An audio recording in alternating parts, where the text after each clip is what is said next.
तो half yearly exam है और लास्ट मिनट में या लास्ट आवर्स में क्या करना चाहिए, तो आज है फाइनल पुश स्ट्रेटेजी। हां, आपको हाफ ईयरली एग्जाम को एस करने की यह स्ट्रेटेजी है। शॉर्ट वीडियो होगा, इसीलिए मिस मत करिएगा। तो सबसे पहले बात करूंगा अपने खुद की स्ट्रेटेजिक रिवीजन की। हां, revision is most important thing that you need to do. इसका मतलब है नई टॉपिक्स में मत जाइए, पहले पुरानी टॉपिक्स जो आपने कर ली है पहले उसी को रिवाइज करिए। क्योंकि अगर आप नया कंसेप्ट अब टच करेंगे जब एग्जाम नजदीक है, तो आप पुराने टॉपिक्स को या तो इग्नोर कर लेंगे या उसको मिस आउट कर जाएंगे। तो बेटर होगा कि आप अपने ही किए हुए वर्क को सॉलिडिफाई करिए। तो कोर मटेरियल्स पहचानिए। सबसे पहला है आपकी अपनी नोट्स, वो नोट्स जो आपने हमसे प्राप्त किया है। यूट्यूब पे आपने हमसे नोट्स लिया है, टेलीग्राम चैनल पर हमने आपको नोट शेयर किया गया है। तो अपने क्या करिए, अपने कोर मटेरियल को पहले क्या करिए, प्रायोरिटाइज करिए। और अगर आपको टेक्स्ट बुक्स आपने जिस पे मार्क किया, अंडरलाइन किया, हाईलाइट किया है, उस पे भी ध्यान दीजिए। And last but not the least, teachers द्वारा दिए गए क्वेश्चंस, वर्कशीट्स, वो आपके सारी लर्निंग के फाउंडेशंस हैं। क्योंकि अगर आप पढ़ी हुई चीज को या खुद नोटेड या खुद सीन चीजों को दोबारा देखते हैं तो वो ज्यादा समय तक आपकी मेमोरी में रहती है। और एक ही कोशिश होनी चाहिए कि ढेर सारा करने से अच्छा है मैं जितना करूं वो दी बेस्ट हो, मेरी लॉन्ग टर्म मेमोरी में वो सेटल हो जाए, ये आपकी कोशिश होनी चाहिए। तो डीप अंडरस्टैंडिंग की कोशिश कीजिए, सिर्फ सुपरफिशियल रीडिंग से कोई फायदा नहीं है। हां, क्योंकि हाफ ईयरली सिर्फ एक रिहर्सल है और क्या करना है, प्रैक्टिस प्रैक्टिस एंड प्रैक्टिस। तो इसके लिए पास्ट ईयर पेपर्स का इस्तेमाल करिए। आपको आपके ब्रदर्स सिस्टर्स जो सीनियर्स रहे हैं उनसे पेपर्स मांग लीजिए। आप चाहे तो वहां से कर सकते हैं, यूट्यूब पर आप यूज कर सकते हैं। हमने कई सारे चैप्टर्स और सब्जेक्ट्स के PYQs साथ में एक्सप्लेन किए, आप उनका भी यूज कर सकते हैं। तो फायदा क्या मिलेगा, इससे आप फेमिलराइज हो जाएंगे कि किस तरह का बोर्ड का पैटर्न आ रहा है। और तो और आपका खुद का, जब आप टाइम के साथ बैठते हैं और पेपर को पेपर की तरह करते हैं तो स्टेमिना बिल्टअप होता है और सबसे इंपॉर्टेंट आपको आपकी वीकनेस भी पता चल जाती है। और क्या करना चाहिए, अपने इंपॉर्टेंट सब्जेक्ट्स, टॉपिक्स को हाईलाइट करते जाइए। वेट मत करिए कि बाद में कर लूंगा, ना ना ना ना ना। ये एक्टिव लर्निंग का मेथड है कि कीप मार्किंग, कीप हाईलाइटिंग। अगर आप मैथ्स और साइंस की बात करते हैं तो आपको पता होना चाहिए कि important formulas, important concepts, derivations, laws, ये अच्छे से आपको आने चाहिए। क्योंकि जब तक आपको इनका कंसेप्ट अच्छे से नहीं आएगा आप इनमें अच्छा स्कोर नहीं कर सकते हैं। हिस्ट्री सिविक्स की बात कर रहे हैं तो आपके आंसर्स तो आप लिखते हैं पर उसमें रेलिवेंट डेट नहीं लगाते हैं। क्योंकि हिस्ट्री सिविक्स फैक्ट्स का चैप्टर है तो उसको कोशिश करिए कि आप लिख करके मेमोराइज कर लीजिए। ठीक है, लिटरेचर की बात करते हैं तो आप अंडरस्टैंडिंग अपनी इंप्रूव करिए, अपनी वोकैब पावर को इंक्रूज करिए, थोड़ा लिखिए। हाँ, इट मे बी आप लेटर लिख रहे हो, कंपोजिशन लिख रहे हो, but keep writing and reading also. बात करूंगा सबसे इंपॉर्टेंट और सबसे सीक्रेट वेपन की। हाँ, ये सीक्रेट वेपन कोई और नहीं, कुछ और नहीं है, आपकी अपनी एक स्मॉल नोटबुक है। अपने पास एक नोटबुक मेंटेन करने की आदत डाल दीजिए। सच कह रहा हूं, ये नोटबुक आपको लॉन्ग टर्म मेमोरी में बहुत काम आने वाली है। मतलब आप अभी बोर्ड से दूर हैं, बट ये याद रखिए, ये नोटबुक में लिखा हुआ हर एक चीज आपके ब्रेन में छप जाएगा।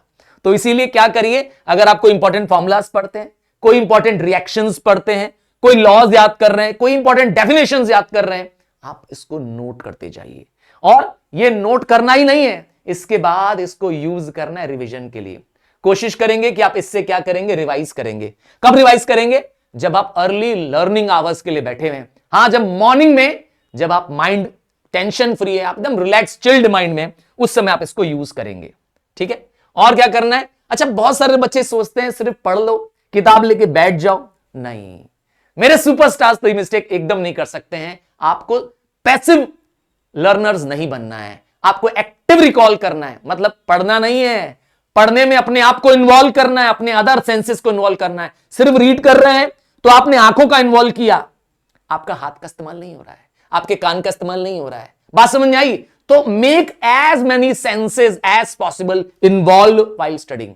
तो लिखते समय, मतलब जब आप पढ़ रहे हो, कुछ ना कुछ लिखते रहिए, नोट्स बनाते रहिए, बोल के करिए। हाँ, कई बार आपके पेरेंट्स भी बोलते होंगे कि बेटा बोल बोल के याद करो, क्योंकि ये ऑडिटरी समझाई आपकी आवाज आपके कान तक आ रही है, आपके आंसर्स में भी आपके ब्रेन में जा रहे हैं।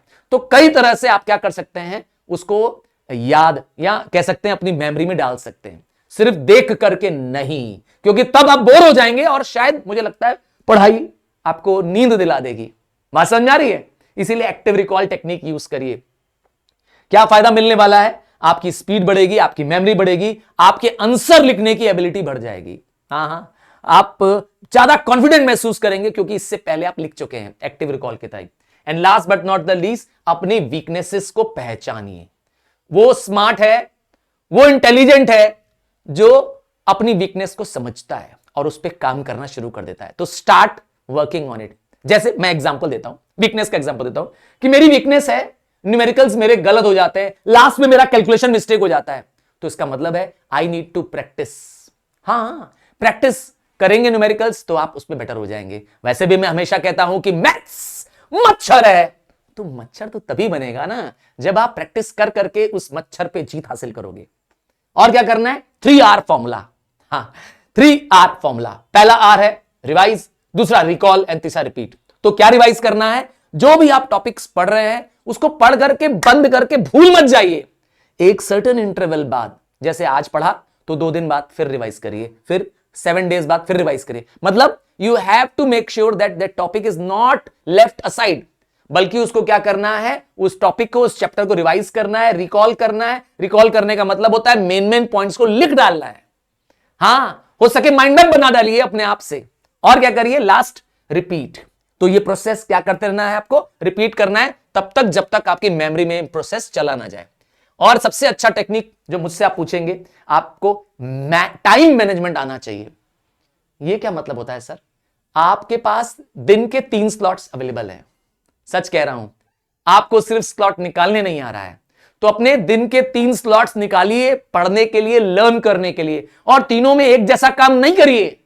जैसे मॉर्निंग का स्लॉट होता है जब आप एकदम क्या कहते हैं, रिलैक्स माइंड में होते हैं, उस समय फ्रेश टॉपिक्स, नए टॉपिक्स याद करने के, जो लर्न करने वाले टॉपिक्स हैं, जिसपे आपको पहले दिक्कत आ रही थी, उनको आप कर सकते हैं।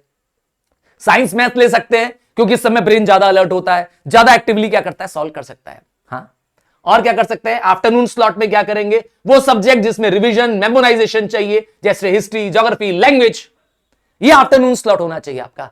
एंड नाइट स्लॉट, वो सब्जेक्ट जो सबसे कम प्रेशर वाला हो। हाँ, जैसे स्टोरी रीड करना है, बात समझ आई ना? जो स्टोरी रीड करने वाले चैप्टर्स है, चाहे हिंदी की आपकी हो या सोशल्स में हो कुछ हद तक। और सबसे इंपॉर्टेंट है, जब आप इनको पढ़ते हैं तो आप इंजॉय करते हुए पढ़िए। हाँ, किसी को दिखाने के लिए मत पढ़िए। सच कह रहा हूं, अगर आप स्टोरी पढ़ते हैं तो स्टोरी में डूब जाया करिए। मैं सच बता रहा हूं, आप क्वेश्चन आंसर के पॉइंट ऑफ व्यू से चैप्टर या स्टोरीज मत पढ़ा करिए, पोम्स मत पढ़ा करिए, बल्कि उसको एंजॉय करने के पॉइंट ऑफ व्यू से, उसके अंदर लिखे लिटरेरी कंसेप्ट को समझने के पॉइंट ऑफ व्यू से पढ़ा करिए। देखिए, बड़ा मजा आएगा। ठीक है? और क्या करना है? इसी तरह से आप इनको लिखते भी रहा करिए। पढ़ना नहीं है, सिर्फ पढ़ करके अपने वर्ड्स में लिखना है। And prioritise your wellbeing. तो ऐसा ना हो कि लास्ट के दिनों में आप क्या करें, दिन रात पढ़ रहे हैं, 8-8 घंटा, 10-10 घंटा एट अ स्लॉट पढ़ रहे हैं ना, ये भी अच्छा नहीं है। क्योंकि आपकी वेलबींग, हो सकता है कि आप लास्ट मिनट में पढ़ करके कुछ ठीक ठाक स्कोर ले आते हैं, बट फिर भी you are not a winner ना, मैं कभी नहीं मानूंगा। तो आपको क्या करना है? अपनी बॉडी को, अपने ब्रेन को प्रॉपर रेस्ट देना है, स्लीप लेना है, और कम से कम 6 से 7 घंटा सोना है, पानी पीते रहना है। मैं ये नहीं कर रहा हूं कि एक साथ 2 गिलास पानी पी लीजिए, 1 लीटर पानी पी, नहीं। Keep a bottle of water near you while studying.